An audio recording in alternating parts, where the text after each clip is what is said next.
नमो तस् भगवतो अरहतो सम्मा सम्बुद्दस्स। नमो तस् भगवतो अरहतो सम्मा सम्बुद्दस्स। नमो तस् भगवतो अरहतो सम्मा सम्बुद्दस्स। साधु साधु साधु। पूजनीय गुरु भत्ते जी को हम लोग नमन करते हैं। साधु साधु साधु। श्रद्धावान उपासक उपासिकागण संयुक्त निकाय में प्रथम वर्ग में आने वाला प्रथम पुस्तक में प्रथम वर्ग है देवता संयुक्त। इस देवता संयुक्त में जो सूत्र है उसमें हम लोग अंतिम वर्ग है छठवां वर्ग। तो उस वर्ग में से पांचवा सूत्र है, उस सूत्र को आज सीखने वाले हैं। इस सूत्र का नाम है भीता सूत्र। क्या नाम है? भीता। भीता यानी डर लगना। ठीक है। डर के बारे में भगवान बुद्ध जी ने यह सूत्र किस तरह से उपदेशित किया है करके हम देखते हैं। देवताओं को यह उपदेश किया है तो देवता संयुक्त में कोई एक देवता भगवान बुद्ध जी जहाँ श्रावस्ती में विराजमान थे, अपने आलोक से संपूर्ण जेतवन को आलोकित करते हुए वो देवता भगवान के पास आते हैं, भगवान को नमन करते हैं और एक और खड़े हो जाते हैं। एक और खड़े ये देवता भगवान से इस तरह से प्रश्न पूछते। क्या पूछते हैं भगवान को?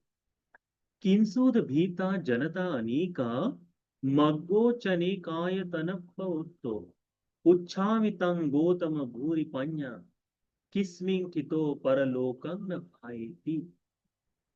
क्या कहते हैं वे कि किंसु भिता जनता अनेका, किस चीज का डर इन मनुष्यों को लगा रहता है। भौतिक संसार में लोग भयभीत क्यों रहते हैं, किस कारण से भयभीत होते हैं, यह पूछता है। और फिर कहते हैं कि ये जो अनेक मार्ग है, जो अलग अलग मार्ग है, इस डर के कारण इन भिन्न भिन्न मार्गों को देखने की कोशिश जो चलती है वह, तो हे गौतम, हम आपसे पूछते हैं कि व्यक्ति इन डर से कैसे मुक्त हो जाए परलोक में, यानी किस किस मार्ग पर खड़ा होकर वह व्यक्ति इस डर से परलोक में जाने के लिए तत्पर तैयार हो सकता है करके भगवान पूछते हैं। भगवान को भी प्रश्न पूछते हैं। तो भगवान बुद्ध जी इस प्रश्न का बड़ा सुंदर उत्तर देते हैं। भगवान कहते हैं, वाचं मनं च पनिधाय सम्मा कायेन पापानि अकुप्यमानो बहुवन्नापन्नं घरमावसन्तो सद्दो मुदु संविभागी वदन्यु एतेषु धम्मेषु स्थितो चतुषु धम्मे स्थितो परलोकं न भायेति। क्या देते हैं भगवान बुद्ध जी इस प्रश्न का उत्तर? भगवान कहते हैं, वाचा मन से अपने आप को संयमित करने वाला है, यानी वाणी से अपने मन से अपना नियंत्रण होना चाहिए। शरीर से किसी भी तरह का पाप करना, क्या कहते हैं, कायेन पापानि अकुप्यमानो, शरीर से काया से किसी भी तरह का पाप न हो, सभी पापों से वर्जन कर देना, सभी पापों से दूर हो जाना। तो ये तीन चीजें ध्यान में रखो, काया मन, इनको अपने नियंत्रण में रखना है। तो ये जो वाणी है, इस वाणी को बड़ा नियंत्रण, अपना मन जो है सभी जगह भागता है, इस पर नियंत्रण, और शरीर से कोई पाप कर्म न करना। बहुअन्न पानंग घर मावसंतो, अन्न पान से युक्त होकर भोजन आदि जो है चीजें, तो परिवार में घर में ये सारी चीजें बहुतायत से हो और वह व्यक्ति घर में अच्छी तरह से ध्यान देते हुए निवास करे। यहां तक भगवान बुद्ध बताते हैं। उसके बाद में बताते हैं ये चार धर्म जो है, इन चार धर्मों पर स्थिर आदमी मृत्यु के डर से, परलोक के भय से मुक्त हो जाता है करके भगवान बताते हैं। कौन सा? सद्धो, श्रद्धावान होता है। ये किसके लिए बताया है? कि आरंभ में भगवान ने बताया है किस लिए? कि आरंभ में किस लिए बताया भगवान ने? कि काया वाणी पर नियंत्रण, वाणी और मन पर नियंत्रण, शरीर से कोई पाप कर्म न करना, घर परिवार में अच्छी तरह से ध्यान देते हुए भोग संपत्ति से साची। यानी ऐसा नहीं कि आ, घर में कोई मन नहीं है और धर्म धर्म करते हैं, ऐसा नहीं। धर्म अपनी जगह है, नियंत्रण या और घर परिवार में ध्यान देना अपनी जगह है। तो ये ध्यान देते हुए क्या करता है वह? श्रद्धावान बनता है। सद्गो, चार धर्म बताए जिससे डर दूर हो जाए और परलोक का जीवन सुखमय हो जाए। तो पहला धर्म है सद्धो, श्रद्धावान बनता है। श्रद्धा किसके लिए? श्रद्धाते तथागत सबूत। ये जो श्रद्धा है भगवान बुद्ध जी के बुद्धत्व के प्रति है। भगवान बुद्ध जी के प्रति ये श्रद्धा है। भगवान बुद्ध जी ने बोधि मंडप पर बैठकर मार पराजय के पश्चात जिस धर्म को बोध किया है, उस बोध के प्रति ये श्रद्धा है। उसके बाद ये जो श्रावक संघ है, जो भगवान के बताए इस धर्म के अनुसार आचरण करते हुए आगे बढ़ रहा है, जो उसी जगह जा रहा है जहां पर तथागत गए हैं निर्वाण को, उसी स्थान पर जाने के लिए प्रयासरत है। इस श्रावक संघ रत्न के प्रति श्रद्धा। तो भगवान ने कहा सत्तो, श्रद्धावान बनना है। तो हम उपासक उपासिकाओं ने चिंतन करना चाहिए, अपने वाणी पर नियंत्रण, मन पर नियंत्रण, और अपने शरीर से किसी तरह का पाप कर्म न होने देते हुए, घर परिवार में बालक बच्चों का सारा परवरिश अच्छी तरह से करते हुए, पति की पत्नी की अच्छी तरह से सेवा करते हुए, आराम से रहते हुए श्रद्धावान बनना है। पहला धर्म श्रद्धा होनी ही चाहिए। दूसरा धर्म भगवान कहते हैं मृदु, मृदु बनना चाहिए। मृदु किस में? तो मृदु स्वभाव, इस संसार में जो कुछ हो रहा है उसके प्रति कठोरता, कठोरता वाला नहीं, स्वभाव से मृदु।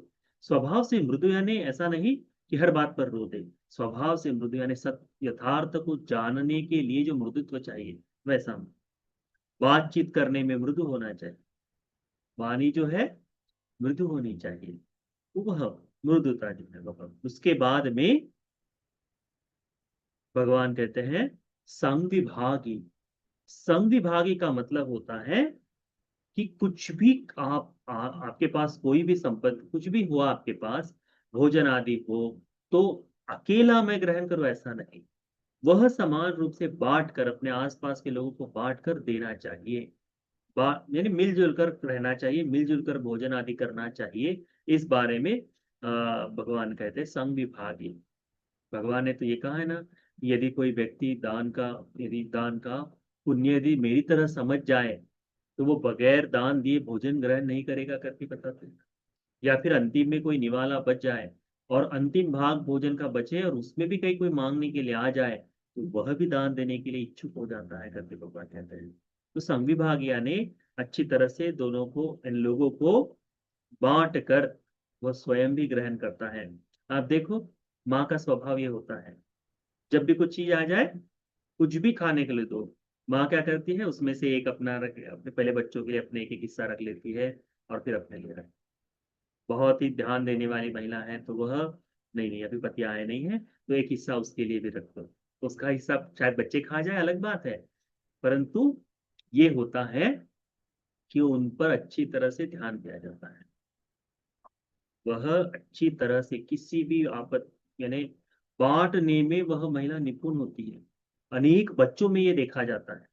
माँ बाप बचपन से उन्हें सिखाते भी है, पर कई बार ऐसा होता है बच्चों को कुछ देने के बाद अपने हिस्से में से एक छोटा सा हिस्सा बांट देंगे।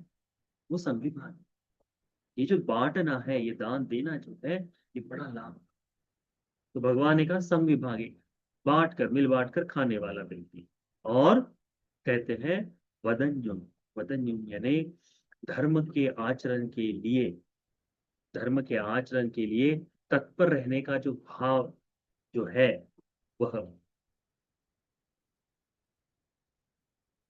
या फिर हाँ, अ, दूसरे जो मांगते हैं, या फिर ऐसा कह सकते हो, वदन्यु का मतलब कि अ, किसी की कोई इच्छा है, कोई कुछ मांग रहा है, तो उस मांग को सही तरह से सुनने वाला है।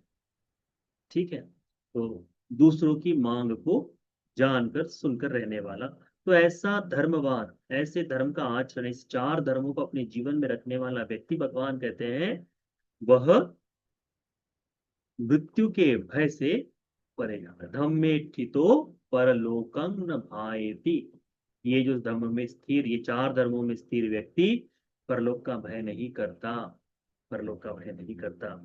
कितना सुंदर सुंदर और सरल भगवान ने इस सूत्र का उपदेश दिया है। क्या बताया भगवान ने? कि वाणी का संयम कर ले, मन का संयम कर ले, शरीर से किसी तरह का पाप कर्म न होने दे।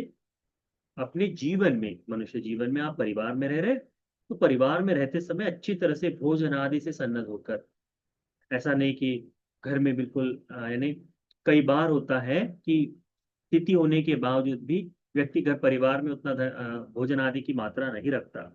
तो घर में ऐसा ना हो कि कभी खाने की कमी, घर में भोजन आदि से हमेशा पूर्ण रहना चाहिए।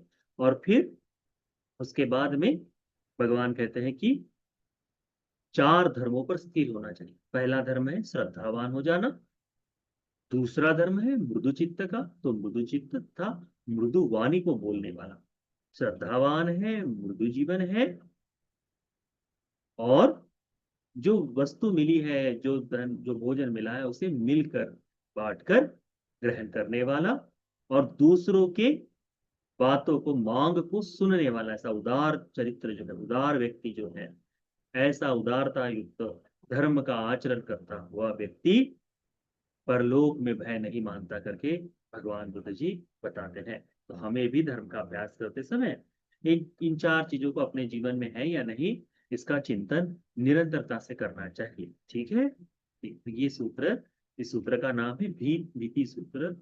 ठीक है, तो विता सूत्र, विता सूत्र यानी भय के बारे में। तो मृत्यु का भय, परलोक में जाने का भय हम सबको सताता रहता है, परंतु जैसे ही कोई व्यक्ति धर्म का आचरण कर ले, तो उसे डर नहीं लगता, क्योंकि उसने अपने लिए वो जो कार्य करना चाहिए वो अर्जित कर चुका है। ठीक है, तो वह है ये सूत्र। आप अच्छी तरह से ध्यान में रखिए। इस सूत्र का उपदेश आप सभी को धर्म को समझने के लिए, इन चार धर्मों की पूर्णता के लिए उपकारी हो जाएगी। साथ